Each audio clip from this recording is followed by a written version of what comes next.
Thank you everyone for joining me for our talk this month on art of the Islamic Mediterranean. Now, why the Islamic Mediterranean and not the Islamic world? Well, some of the highest concentrations of Muslims are in Indonesia and Southeast Asia, which have a totally different visual and cultural tradition than what we find in the Islamic Mediterranean, and which would really require an entirely separate talk to cover. So before we can talk about Islamic art, we'll naturally need to talk about Islam, about its founding, some of the basic beliefs, the military expansion of Islamic rule, and the most difficult part of these talks for me is deciding what to talk about and what to leave out. When you're covering 1,000 years of history in one of the richest and most culturally complex areas of the world, you have to make some hard and sometimes some rather arbitrary decisions. So I ultimately decided to focus on just 3 sites: the Great Mosque at Samarra, the Great Mosque at Cordoba, and the Blue Mosque in what is today Istanbul. Now, we could just as easily have focused on 3 entirely different works, but I chose these because they're remarkable structures. They're really masterpieces of art and architecture with fascinating histories. And they're also able to serve as examples for talking about some of the broader characteristics of Islamic Mediterranean art as a whole. One of the things that becomes clear looking at Mediterranean Islamic art is that the art and architecture is all created within a really complex network of influences. So it may be created under a shared religious umbrella, but at the same time, it's as influenced, if not probably more influenced, by all these other factors, like the influence of the local culture, the denomination or sect, and the beliefs that go with it, political concerns, whether they're of the moment or longstanding. The available resources that will be have a really definite influence on the form and shape and look of a work. Then there are the personal tastes of the patron or the artist, the purpose of the object or site. There's the influence from international contacts, from outside influences, and there's the time period in which something is created. And all of these things come together to have a really enormous impact on a work of art, whether it's architecture or decorative arts or whatever. Now, from the beginning, Islam was a political force in addition to a religious faith. The rulers and people in power who are commissioning art in the Islamic Mediterranean are trying to distinguish themselves and their culture from the pagan past, from the contemporary Christian cultures, and from their political rivals, both within the Islamic world and beyond. Now, Islam originated in what is modern-day Saudi Arabia in the early 7th century. And this is sort of what the Mediterranean world looked like at that time. And you'll notice that the dominant power is the Byzantine Empire, which was a continuation of the Roman Empire. They didn't call themselves Byzantine, they called themselves Roman. But the capital has been moved from Rome to Constantinople, which is today called Istanbul. They were Christian, Greek-speaking, and other major powers in the area were the Sasanians, the Neo-Persian Empire. They were Iranians who practiced Zoroastrianism. We have the Frankish, Visigothic, and Lombardic kingdoms in the west, who were all Germanic Christian peoples. And then we have the Ghassanid kingdom, who were Christian Arabs who were kind of a buffer zone between the Byzantines and the Arab tribes to the south. And this loose conglomeration of Arab kingdoms and tribes were primarily pagan, worshipping various different deities. Now, Islam's founder, Muhammad, was born in Mecca in what is today Saudi Arabia in AD 570. He came from a well-to-do family that was involved in trade, which was also where the city of Mecca gained most of its wealth. It was a trade center. He married a wealthy widow who also had a prosperous trade business, and he lived a pretty normal life until 610, when he was 40 years old, when Muhammad began hearing voices and seeing visions in which the angel Gabriel delivered messages to him from God. Muhammad recorded these revelations in Arabic, which occurred over a period of many years, and then these recordings were compiled after his death into the Quran, which means recitations. By the time of Muhammad's death in 632, he had unified the previously pagan Arab tribes under his banner. The Muslim leaders elected 4 successors, or caliphs, to lead them from among Muhammad's closest companions. And this is the origin of the split between the Sunni and the Shia denominations, who disagreed on who was or was not legitimately qualified to be a caliph. These 4 caliphs were referred to as the rightly guided, and under their leadership, the Rashida Caliphate, the Arab armies invaded and conquered Byzantine and Sasanian lands, bringing them under Muslim rule. As we look at these maps showing the extent of Islamic rule in the Mediterranean, it's important to remember that these lands were not necessarily unified at all. These were nations and factions who disagreed, went to war with one another, made alliances against one another with non-Muslim nations when needed, and while they present a nominally unified front under the heading of Islam, in actual practice, their level of cooperation or even coexistence varied dramatically throughout time.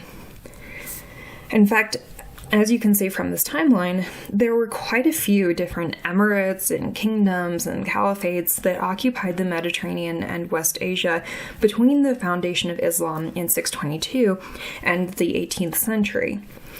And the question of who was and was not a legitimate caliph is not our concern here. The fact is that these were states whose rulers identified as Muslim and who identified their rule in their state as an Islamic state, governed by certain laws, and who placed certain demands on artistic production in keeping with that faith. Islam has 5 pillars or core practices. And central among them is the Shahada, or profession of faith. That is, there is no God but God, or Allah, and Muhammad is his prophet. There's also the practice of giving alms, or zakat, which at this time was a tax that was levied among the Muslim population, and then it would be taken by the state and applied to charitable projects like schools or hospitals. One was required to fast with no food or drink during the daylight hours of Ramadan. If possible, one should try to make a pilgrimage to Mecca, the Muslim holy city, at least once during one's life. And then it is salat, or prayer and worship, that initiates the development of specifically Islamic architecture. Because Muslims are to pray 5 times daily, facing Mecca, and to go to the mosque on Friday for the midday service, rather than worshiping on one's own. So what this means then is that this new and ever-growing Muslim community needed a new type of building to accommodate prayer and religious worship for large numbers of people. And this place of prostration, or masjid in Arabic, is where we get the English word mosque. The basics of mosque architecture are believed to originate from the first mosque established by Muhammad himself at his home in Medina. As you can see in this little model here, there's a large courtyard with a covered arcade on one side, and facing it are interior rooms and living quarters. And this becomes the basic form of mosque architecture. Here we see one of the early great mosques, or the remains of it at least, the Great Mosque at Samarra in modern-day Iraq, which was built under the Abbasid dynasty.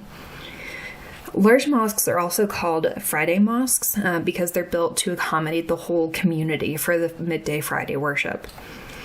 And although the mosque is now in ruins, you can see the remainders of the column bases, which would have formed a forest, essentially, of columns as they held up the roof. This is called a hypostyle hall.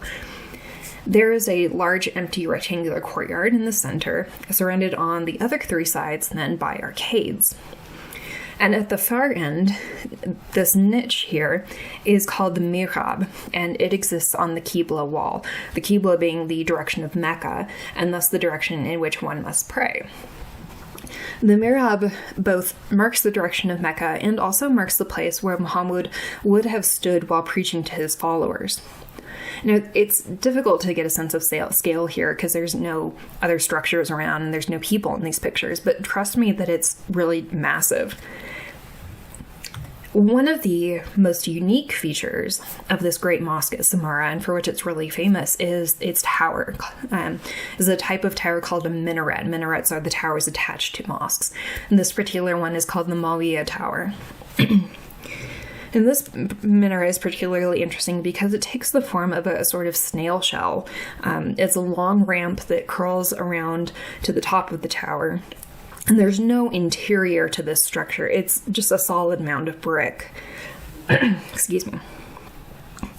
You can see from all the people climbing up that it is quite tall. There's also no railing on it.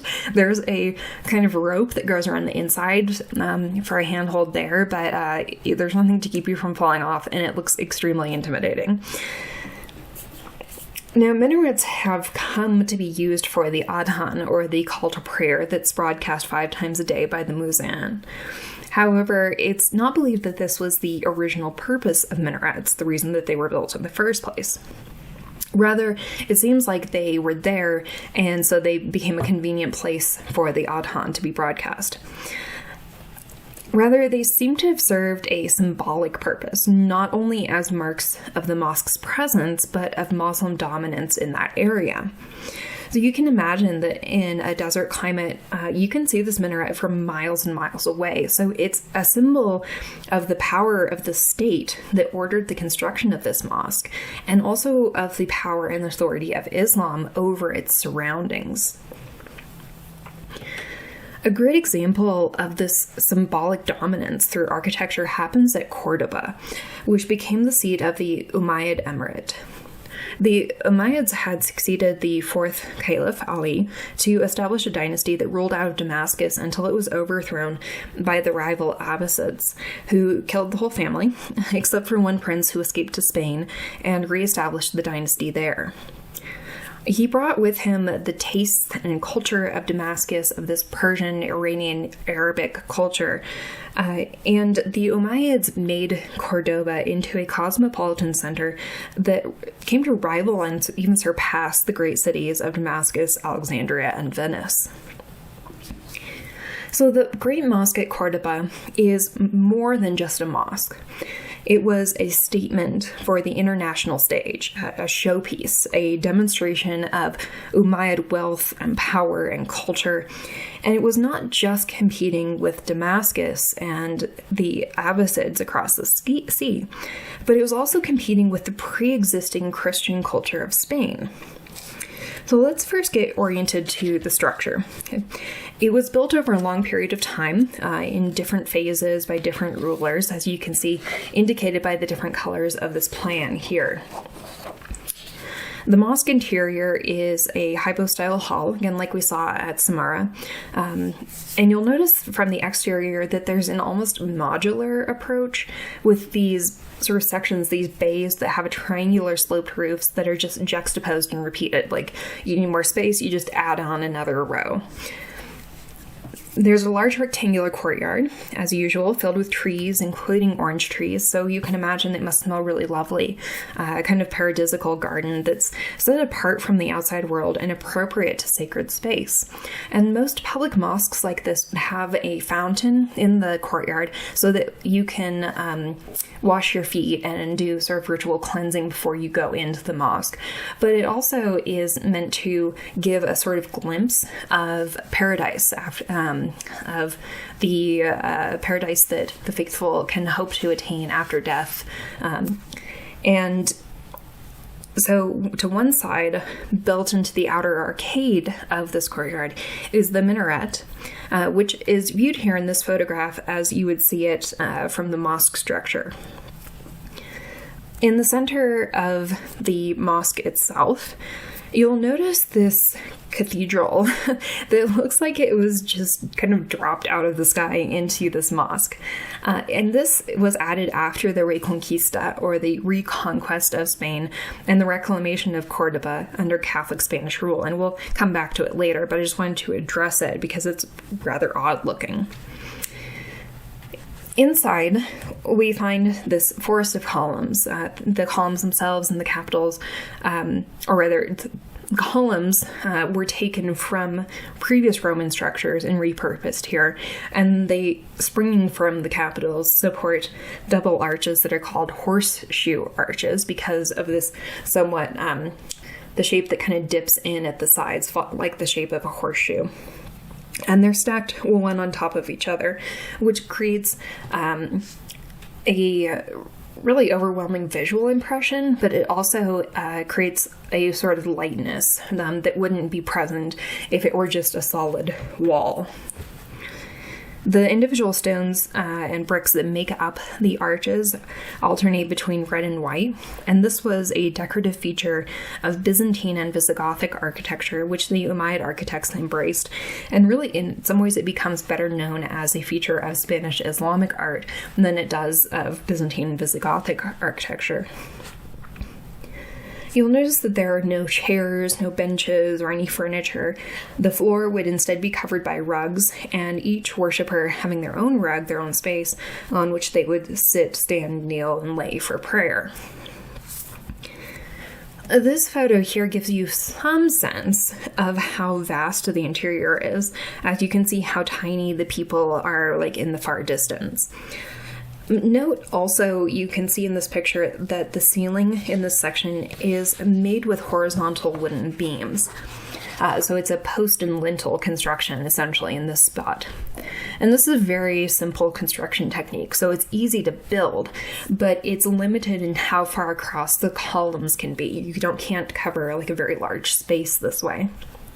But that changes as we get closer to the Qibla. The ceiling goes from wooden beams to plaster-covered brick vaults that are periodically topped by light wells to provide illumination. So you have to remember that since we don't have electricity here, there is a problem when you have a very large structure, because the farther away you are from the exterior walls, the farther away you are from any windows or natural light. So you have to have a lot of lamps, and or you have to install light wells, and the vaulting here allows the penetration of the roof and then the construction of little fenestrated boxes over that hole, and you can see them on the exterior on this aerial view. They look like the little boxes sitting on the roof, and these are light wells that provide illumination even in the center of the structure. Now, as the wall that is closest to Mecca, the Qibla wall and the Mirab receive the most attention and are just stunningly ornate. These are real, just gorgeous masterpieces. In fact, they're so elaborated that the Mirab is not just a niche, it's been expanded into an entirely separate room. And the marble panels are carved with floral, plant-like designs, and they're so heavily worked that they really almost look like lace. And this is a characteristic of Spanish Islamic art. In addition to the plant motifs and the geometric patterns, there is also a band of ornate calligraphy that frames the mihrab entrance. And the mihrab at the Great Mosque of Cordoba serves as a really great example or model for talking about the major themes or characteristics of Mediterranean Islamic art as a whole. Now, one of the most well-known or characteristics of Islamic art is its aniconism, or its resistance to images. Now, in fact, the Quran actually says nothing about images, but rather about idols. That is, images that are specifically made for worship, to be physical and visual stand-ins for a divine presence. Those are strictly forbidden. After the Quran, the next authority in Islam is the record of the sayings and actions of Muhammad, which is called the Hadith. And the Hadith objects to depictions of figures because the role of creator belongs to Allah, not to mankind. So in making images of people or animals, humans are infringing upon the realm of God, disrespecting his power and transgressing against his special role as creator. Now, that's the sort of ideal, right? And as is so often in the case, the ideal differs very greatly from what actually happens in practice. Because in practice, there are lots of images, of people and animals in Islamic art and architecture. And often it's really a question of context. So some things are acceptable in a history book that are just not acceptable on the Qibla wall. So here, for example, we have an illustration from an Iranian manuscript from the Safavid period, in which we have the Prophet Muhammad himself talking with a king, and you can see them surrounded by, their various followers and courtiers and such. But what's interesting here is that although Muhammad is represented, he's part of the story that's being told visually here, his face is covered with a veil.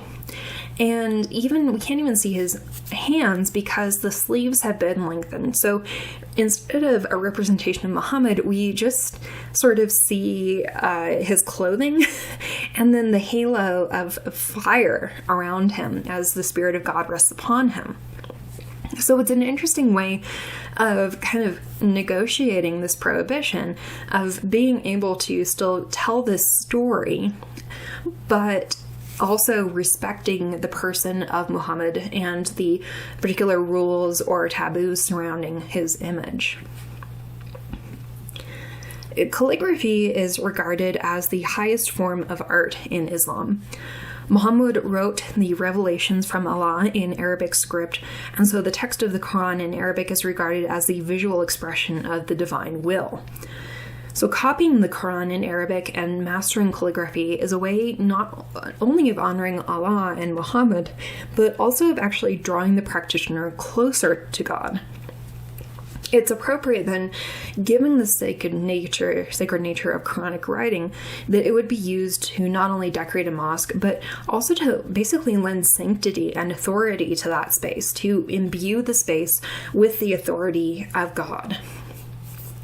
Now, I think one of the questions that always comes up with this calligraphy is, could people actually read it? And the answer is yes and no. A lot of this calligraphy is so incredibly decorative and so far removed from actual script, readable script, that you might be able to recognize the phrase based on the context and knowing what is usually written. But they're not very legible all the time. Educated Muslims could read Arabic, but could most people read this really ornate calligraphy? Probably not. They would still, of course, know what it was. And it's important to understand that the word of God in Arabic script is regarded as sacred and a blessing, regardless of whether or not one can read it. Geometric patterns are also a core aesthetic theme. And this is due to the importance of calligraphy, which really has its own geometric and abstracted qualities, but it's also due to the traditional importance of textiles and weaving in Arab culture, and to the influence of Byzantine and Sasanian art. In these latter cultures, geometric patterns are used for borders and secondary spaces and decoration, like in this mosaic we see here in the center. And so these patterns that are really marginalized and relegated to the edges in these other traditions, in Mediterranean Islamic art, they take center stage and are often repeated to fill up entire visual planes and become the sort of main subject of a composition themselves. In the same way, designs made up of plants and flowers have a major place in Islamic art, as they did in Roman art and in the decorative arts of medieval and Renaissance Europe as well. And of course, there was a mutual influence there. This embrace of non-figural art was not just motivated by religious beliefs, but it's also motivated by a desire on the part of the Islamic patrons of these different structures to create a marked distinction between them and both the pagan past and the contemporary Christian community, both of whom embraced figural imagery. So distancing themselves and specifically rejecting figural imagery, pictures of people and animals, already made a very dramatic visual distinction between Islam and these other traditions. Now, before we leave the Great Mosque at Cordoba, let's return to the later edition of the Christian Church. As I said, it looks rather odd, and it's not at all subtle, but that's the point. So when you conquer an area, you have basically three options of what to do with the structures and the public art that's there. You can repurpose it, you can consecrate the mosque and rededicate it as a Christian church, or do what the Ottomans did in Istanbul, which is reconsecrate the churches to Allah, making them into mosques and just continuing to use them. Another alternative is to just destroy the structure and remove any trace of it. But your third option is to simply alter it in a way that is noticeable. And this, not destroying it, but changing it in a noticeable way, is the most powerful response. Because if something is gone, people will just forget about it. And if it's unaltered, people will not notice. They'll just overlook it. But by dropping this totally incongruous cathedral structure into the mosque, it's utterly impossible to ignore the fact that the Muslim state was conquered and brought under heel by the Christian monarchy. So the cathedral dominates and cuts into the mosque structure in a very striking and impressive way. As I mentioned, the Umayyads had the bell towers of the churches demolished, and the bells were used to create lamps for the mosque. So this means that the minaret at the mosque at Cordoba would have literally towered over all the other structures in Cordoba. It may have been used for the call to prayer, but its symbolic purpose of dominance and authority was just as important, if not more important. And just as it was not just as concerned the Jewish and Christian communities, the local communities, but it was also important vis-a-vis the rival Abbasids, whom you'll remember not only kicked the Umayyads out of the Near East, but tried to wipe out the whole family. So, in many ways, the Great Mosque at Cordoba was consciously constructed and designed to respond to the political and religious rivals of the Umayyads. It was as much a political structure as it was a religious structure. And we've spent a long time at Cordoba because I think the mosque is really fascinating as it exists in the middle of this whole complex web of influences and motivations, and because it's frankly a masterpiece of Islamic art in the Mediterranean. But a great example of this complexity of the site is the fact that while there is this conscious desire to project separation from the Christian community, the tile work and mosaics that decorate the mosque, like this dome here that sits over the Mirab, these tile works and mosaics were done by Christian Greek artists who were specifically hired and brought in for the project. Something which the Abbasids had done for the mosaics in the Great Mosque at Damascus 200 years earlier. Now, Cordoba was recaptured by the Castilians in 1236, but the cathedral wasn't installed inside the mosque until 1523. And if you are familiar with European history, you'll know that this was about when the Catholic Church itself was responding to increasing internal criticism that would soon manifest in the Protestant Reformation.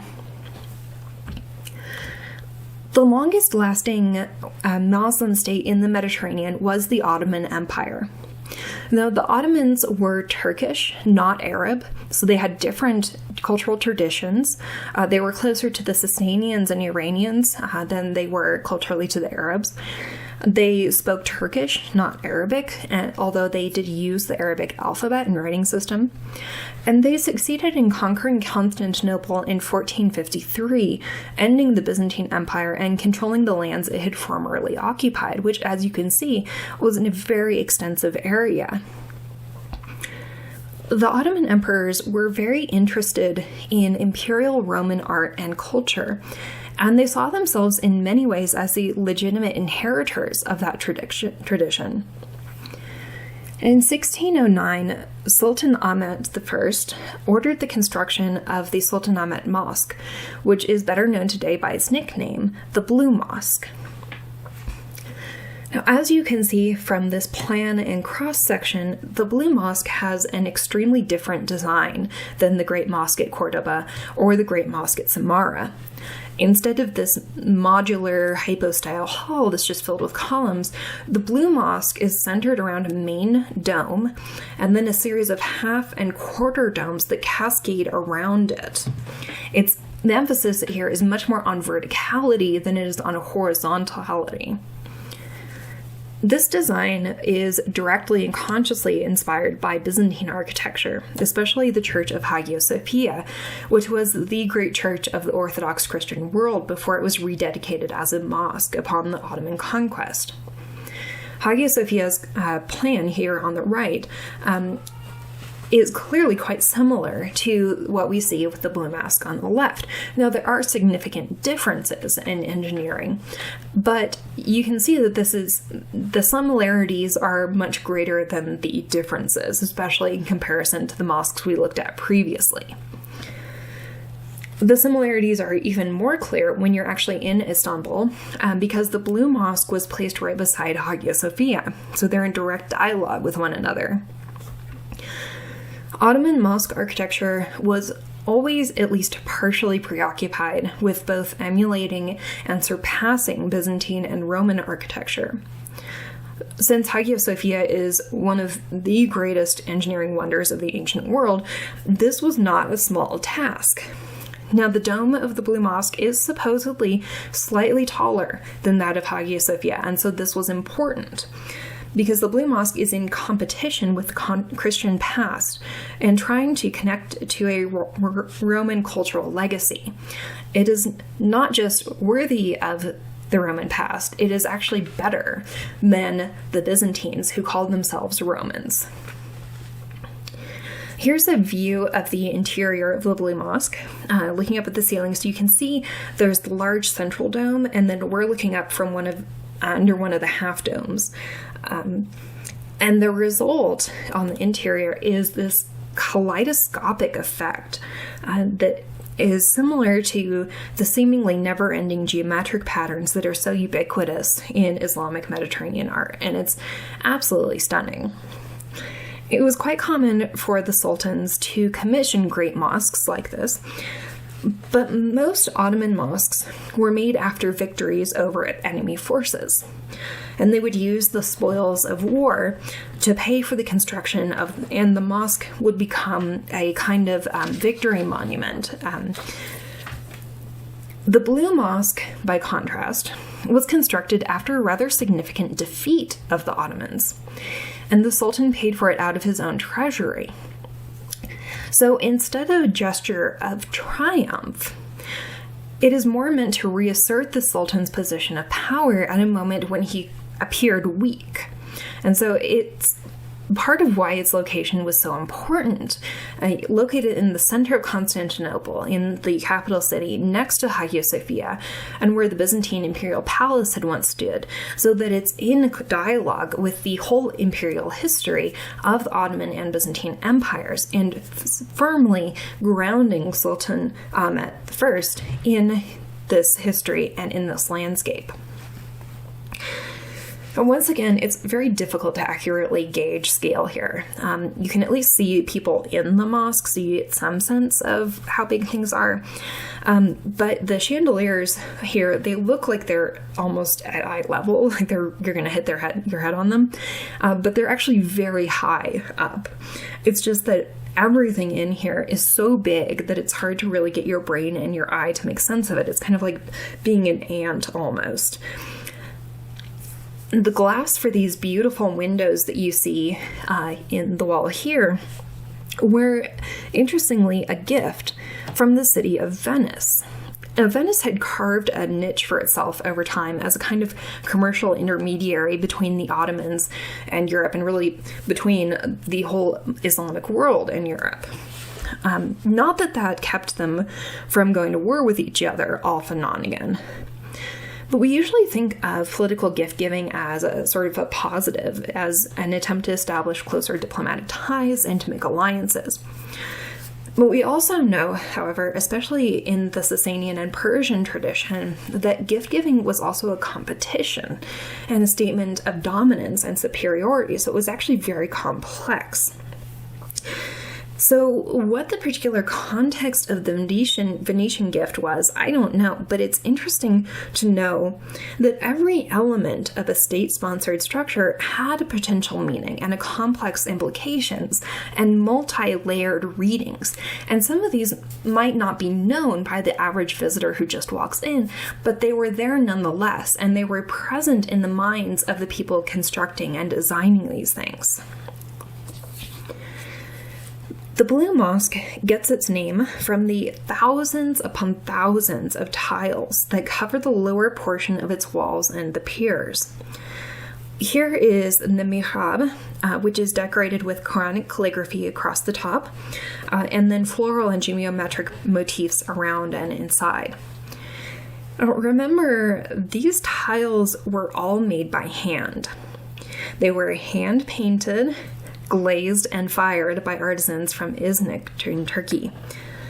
And in the center right of this image, just to the right of the Mirab, is another element of mosques that we haven't seen so far today, and that's the minbar, which is an elevated spot from which the imam will present the lesson during Friday worship and on holidays.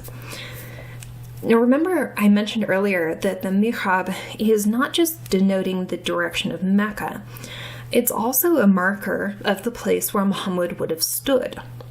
So the niche, the place carved out of the wall, is marking an absence, reminding everyone of Muhammad even without his physical presence. Now, if you've listened to many of my lectures, you know that I am obsessed with this idea of absence and presence. And the presence of the Mirab and this empty space functioning in this symbolic way is really fascinating. And it's absolutely just beautiful. Now, the tiles, as I said, were hand-painted, and they were extremely expensive. And so only the bottom portion of the walls, the sort of first floor and then the loft, I guess you could say, the gallery level, have tiled walls. After that, the ceiling and the upper walls are painted because it was just too darn expensive. So, moving outside, here we are in the courtyard of the Blue Mosque, and you can see that the pattern of domes is repeated to form the arcade that encloses the courtyard. And we're looking right in front of us is a covered well, so like the well or the fountain would have been at the mosque in Cordoba, where there's another fountain here. And you can see in the up above 4 of the 6 minarets that belong to the Blue Mosque. Ottoman mosques tended to have a lot of minarets, and the number of minarets indicates its importance, its sort of hierarchy. The Ottomans had an incredibly hierarchical society, and apparently mosques were no exception. This was the first Ottoman mosque to have 6 minarets, and in fact there's a story that goes with that. Supposedly, the Sultan Ahmet told his architect that he wanted a mosque with gold minarets, but in Turkish, the word for gold sounds a lot like the word for 6, and so there were 6 minarets, which was a problem, because the mosque at Mecca also had 6 minarets. So they had to add a 7th to Mecca to make sure that everything was still in the appropriate hierarchy. Now, you may not be able to just run over to Istanbul today to see the Blue Mosque, which is unfortunate, but it's a very long trip. Happily, if you're ever in the Cleveland area, you can go to the Cleveland Museum of Art and see an example of a mihrab there. This beautiful Mirab, the colors are just stunning, is a 20th century work in the style of the Iranian Safavid period, so like 16th century-ish. And they've done some tests on it that show that the pieces of tile work are not old. They're from mid-20th century. But if you have the opportunity, go and look at this thing, because it will give you just a real appreciation for the intricacy and the workmanship of these mosques and the tile and mosaic works in them. Because you have to remember, these are not painted. So every single color and shape in here is specially cut out of stone, out of marble, or out of enamel, and set into place. And so the amount of labor and skill required for these is absolutely stunning. But that's kind of the point, right? Is that this is a space that is meant to honor God, to honor Allah and his prophet Muhammad.